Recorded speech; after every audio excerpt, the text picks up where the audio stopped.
Welcome to current शिक्षा। I hope आप सभी लोग बहुत अच्छे होंगे और आपकी तैयारी भी बहुत अच्छी चल रही होगी। आज इस वीडियो में हम मरणोत्तर काल के अंतर्गत बहुत ही महत्वपूर्ण पॉइंट्स को कवर करने वाले हैं। इसके बाद एक और क्लास आएगी और हमारी एंशिएंट हिस्ट्री कवर हो जाएगी। उसके बाद मिडिवल हिस्ट्री की क्लासेस आना शुरू हो जाएंगी। अगर आप लोग इसका PDF चाहते हैं तो हमारे टेलीग्राम को ज्वाइन कर लें, जिसका लिंक डिस्क्रिप्शन बॉक्स में दिया गया है। आइए शुरुआत करते हैं। पिछली क्लास में हम लोगों ने मौर्य काल के बारे में पढ़ा था।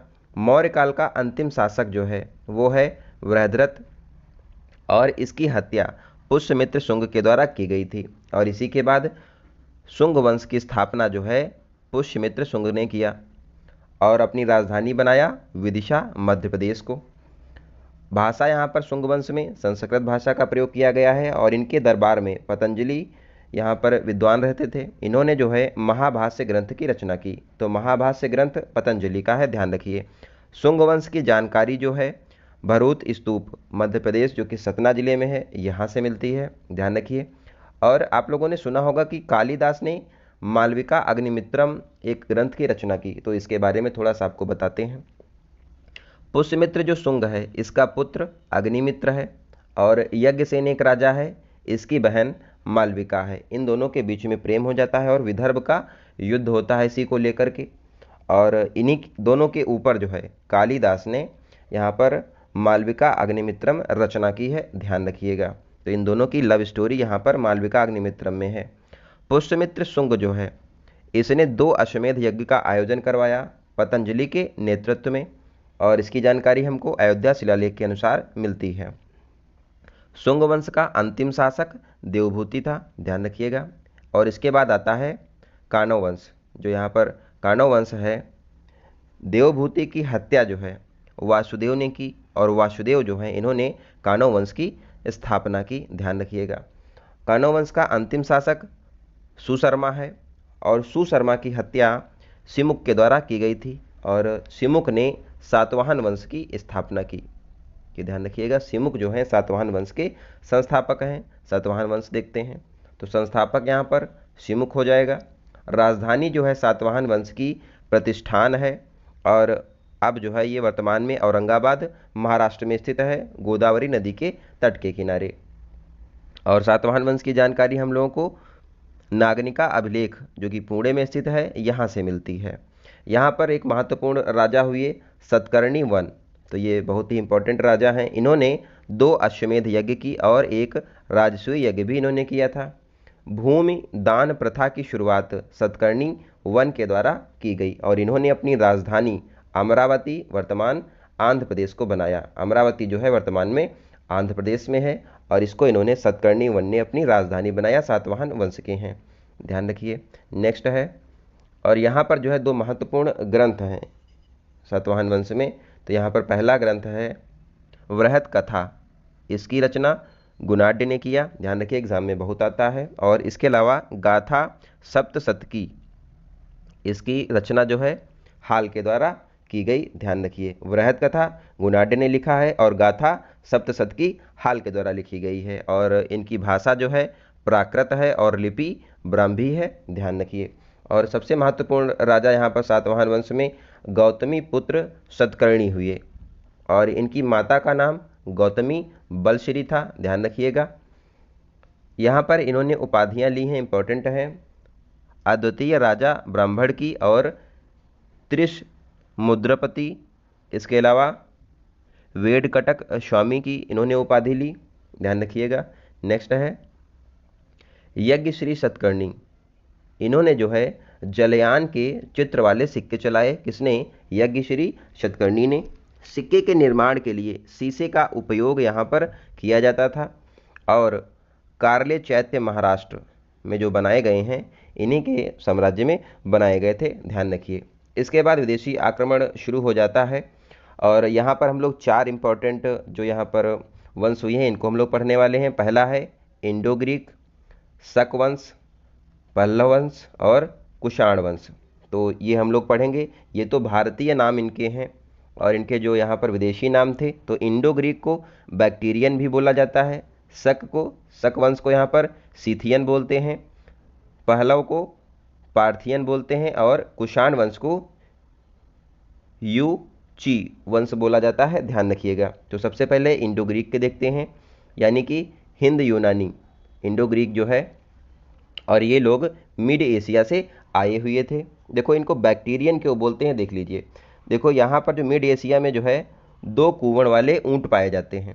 जो 2, हम लोगों के वहाँ 1 कुवड़ वाले ऊँट होते हैं, यहाँ पर तो ये जो ऊँट मान लेते हैं है, तो इसके क्या है 2 यहाँ पर कुवड़ निकले हुए होते हैं, इसीलिए इनको जो है यहाँ पर बैक्टीरियन ऊँट कहते हैं। इसीलिए जो है इंडो ग्रीक जो यूनानी यहाँ पर हिंद यूनानी हैं, इनको यहाँ पर बैक्टीरियन भी कहा गया, ध्यान रखिएगा।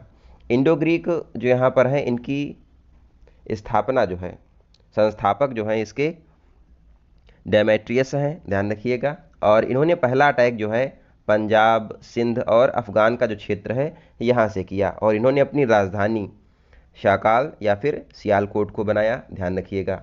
यहाँ पर एक प्रमुख राजा हुए मिनांडर। मिनांडर जो हैं इनको मिलिंद भी कहा जाता है, और इनके दरबार में नागसेन थे जो कि बौद्ध धर्म की शिक्षा देते थे।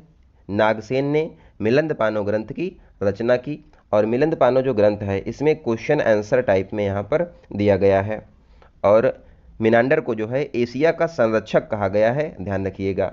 इसके बाद हेलियोडोरस आता है। हेलियोडोरस जो है इसने शुंग वंश में शुंग वंश की स्थापना इन्होंने किया, हेलियोडोरस ने, ध्यान रखिए। और गरुड़ स्तंभ जो है की स्थापना विदिशा मध्य प्रदेश में हेलियोडोरस के द्वारा की गई, ध्यान रखिए। नेक्स्ट है, आगे देखते हैं। अब आएगा हमारा शक वंश। तो शक वंश यहाँ पर है। शक वंश का पहला शासक जो है वो हो जाएगा मोगा या फिर मोआ, इसको या फिर मोगा या फिर मोह बोल सकते हैं। यहाँ पर 5 शाखाएं हैं। यहाँ पर शक वंश की जो है 5 शाखाएं हैं, जिसमें पश्चिमी क्षेत्रप जो है इसमें रुद्रदामन जो है ये इंपॉर्टेंट है। और रुद्रदामन का जूनागढ़ अभिलेख, 2 अभिलेख हैं, एक गुजरात का है और एक गिरनार का है। ये दोनों जो है संस्कृत भाषा में लिखे गए हैं, किसके हैं, रुद्रदामन के हैं, ध्यान रखिए। देखो यहाँ पर इंपॉर्टेंट पॉइंट क्या है, सुदर्शन झील जो कि गुजरात में स्थित है, इसका निर्माण पुष्यगुप्त ने करवाया, हम लोग पहले पढ़ चुके हैं। और इसका जीर्णोद्धार जो है रुद्रदामन के मंत्री सुविशाख के द्वारा करवाया गया था। इसके यहाँ पर सुदर्शन झील का एक बार और पुनः जीर्णोद्धार होता है, और वो करवाएगा स्कंदगुप्त, आगे भी हम लोग पढ़ेंगे। आगे देखते हैं। पहलव वंश के संस्थापक हैं यहाँ पर मिथ्रेडेट्स, यहाँ पर पहलव वंश के संस्थापक हो जाएंगे, इसमें खाली यही ध्यान रखना है। नेक्स्ट है कुषाण वंश, ये थोड़ा सा इंपॉर्टेंट है। कुषाण वंश, इनका मूल स्थान जो है मिड एशिया है, और इनकी जाति है यूची, ये एग्जाम में आ चुका है।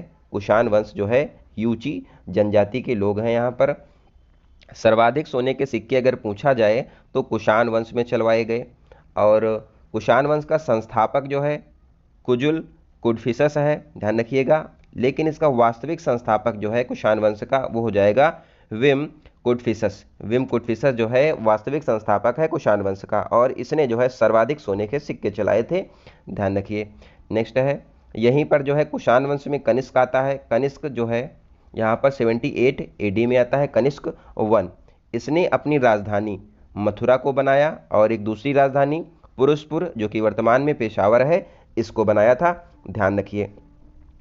देखो कनिष्क जो है तक्षशिला का गवर्नर भी था, और कनिष्क के टाइम पर 4th बौद्ध संगति होती है, कहाँ पर, कुंडलवन कश्मीर में, और जिसके अध्यक्ष वासुमित्र हैं और उपाध्यक्ष अश्वघोष होते हैं। अश्वघोष ने जो है बौद्ध चरित्र की रचना की है, ध्यान रखिए। और यहीं पर जो है 4थी बौद्ध संगति में बौद्ध धर्म 2 भागों में विभाजित हो गया, हीनयान और महायान। इसके अलावा यहाँ पर कनिष्क 1 को जो है दूसरा सम्राट अशोक कहा जाता है, क्योंकि इसने जो है बौद्ध धर्म का प्रचार प्रसार किया था। इनके यहाँ दरबार में राज्यवैद्य थे चरक, जिन्होंने चरक संहिता की रचना की, ध्यान रखिए। देखो कुषाण वंश का अंतिम शासक वासुदेव है, ध्यान रखिएगा, ये इंपॉर्टेंट है थोड़ा सा। आगे देखते हैं। और कनिष्क ने जो है यहाँ पर शक संवत चलाया 78 AD, ये ध्यान रखिए, और इसी को जो है इंडियन गवर्नमेंट यूज़ करती है, ध्यान रखिएगा। वासुमित्र जो है इनके यहाँ पर दरबार में था, और वासुमित्र जो है इसने रचना किया है महाविभाषा सूत्र। वासुमित्र की रचना है महाविभाषा सूत्र। इसमें बौद्ध धर्म का, यहाँ पर महाविभाषा सूत्र को बौद्ध धर्म का विश्वकोश कहा जाता है, ध्यान रखिए। और नागार्जुन इनके दरबार में थे। इन्होंने शून्यवाद सापेक्षता का सिद्धांत दिया और इनका ग्रंथ है माध्यमिक सूत्र, ध्यान रखिएगा। और नागार्जुन को भारत का आइंस्टीन कहा जाता है, ध्यान रखिए। नेक्स्ट देखते हैं। यहाँ पर थोड़ा सा समझ लो कि एडी और बीसी में यहाँ पर फर्क क्या है। देखो इसमें जो है विक्रम संवत और शक संवत में कितना अंतर है, कितने वर्षों का, तो ये 0 हम लोग मान लेते हैं। इधर है एडी और इधर बीसी। इधर हम लोग जाएंगे तो बीसी यहाँ पर बढ़ रहा है और इस 57 बीसी है विक्रम संवत और 78 एडी है शक संवत। इन दोनों के बीच में जो है 135 वर्ष का डिफरेंस है, ध्यान रखिए, एग्जाम में आ सकता है। नेक्स्ट है, अब हम लोग गुप्त वंश के बारे में पढ़ने वाले हैं। तो गुप्त वंश जो है प्राचीन इतिहास का स्वर्ण काल कहा जाता है गुप्त वंश को, क्योंकि यहाँ पर सांस्कृतिक विरासत जो है इनका बहुत ज़्यादा विकास हुआ था। गुप्त वंश 319 एडी से लेकर 540 एडी तक है। गुप्त वंश की स्थापना श्री गुप्त के द्वारा की गई थी। गुप्त वंश का वास्तविक संस्थापक चंद्रगुप्त वन है और इसने महाराजाधिराज की उपाधि हासिल की और इसने गुप्त संवत 319 एडी चलाया था। चंद्रगुप्त वन की शादी जो है यहाँ पर लिच्छवी वंश की कुमारी देवी से होती है और चंद्रगुप्त वन का पुत्र है समुद्रगुप्त, ध्यान रखिए। समुद्रगुप्त इंपॉर्टेंट है, एग्जाम में बहुत आता है यहाँ से क्वेश्चन। अब समुद्रगुप्त के बारे में देखते हैं।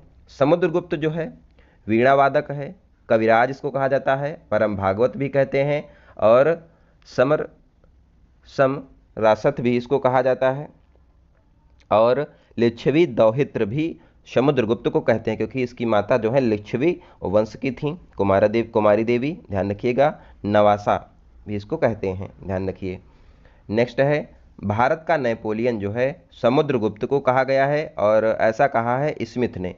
भारत का नेपोलियन समुद्रगुप्त को कहा है क्योंकि इसने जो है 21 युद्धों का विजेता है ये।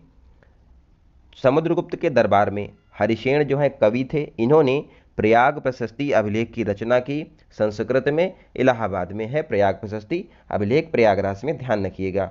नेक्स्ट है यहाँ पर इंपॉर्टेंट राजा चंद्रगुप्त द्वितीय। चंद्रगुप्त द्वितीय के दरबार में चीनी यात्री फाहियान आया था, ध्यान रखिए, और इसकी उपाधि हैं परम भागवत, विक्रमादित्य, शकारी यानी कि शकों का दुश्मन, इसने जो है शकों को हराया था। और चंद्रगुप्त द्वितीय के दरबार में 9 रत्न थे, इनके बारे में पढ़ते हैं, यहाँ से क्वेश्चन आता है। देखो कालिदास हैं, इसके अलावा बराहमिहिर है, इनकी रचना एग्जाम में आता है। तो देखो कालिदास के पहले भी बता चुके हैं, फिर से देख लीजिए। अभिज्ञान शाकुंतलम, मालविका अग्निमित्रम, ऋतुसंहार, रघुवंशम, मेघदूत, विक्रमोर्वशीयम, कुमार संभव कालिदास की रचना है। वराहमिहिर जो हैं ये खगोलविद हैं, इन्होंने पंच सिद्धांतिका, वृहत जातक और वृहत संहिता रचना की, ध्यान रखिए।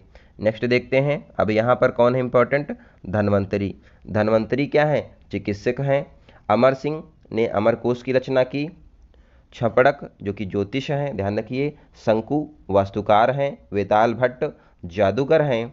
घट करपर और वररुचि, यहाँ पर 9 नवरत्न हो जाएंगे। नेक्स्ट है महरौली का स्तंभ, लौह स्तंभ। तो यहाँ पर महरौली का लौह स्तंभ जो है दिल्ली में है और ये लोहे से बना हुआ है और इसको चंद्रगुप्त द्वितीय ने बनवाया है और ये जो है जंग रहित है, इसमें मतलब जंग नहीं लगती है। नेक्स्ट यहाँ पर राजा है कुमार गुप्त वन। कुमार गुप्त वन जो है इन्होंने नालंदा विश्वविद्यालय की स्थापना की, भी चर्चा में भी नालंदा विश्वविद्यालय का फिर से इसका पुनः निर्माण किया गया है, तो ध्यान रखिएगा। कुमार गुप्त वन ने नालंदा विश्वविद्यालय की स्थापना की थी।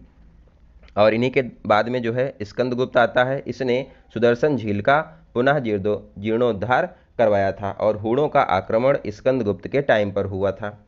स्कंदगुप्त के बाद यहाँ पर राजा आता है विष्णुगुप्त, जो कि गुप्त वंश का अंतिम शासक है, ध्यान रखिए। कुछ इंपॉर्टेंट यहाँ पर जो इकाइयाँ हैं वो देख लीजिए। सबसे बड़ी प्रादेशिक इकाई देश को कहते हैं, कहाँ पर, गुप्त वंश में।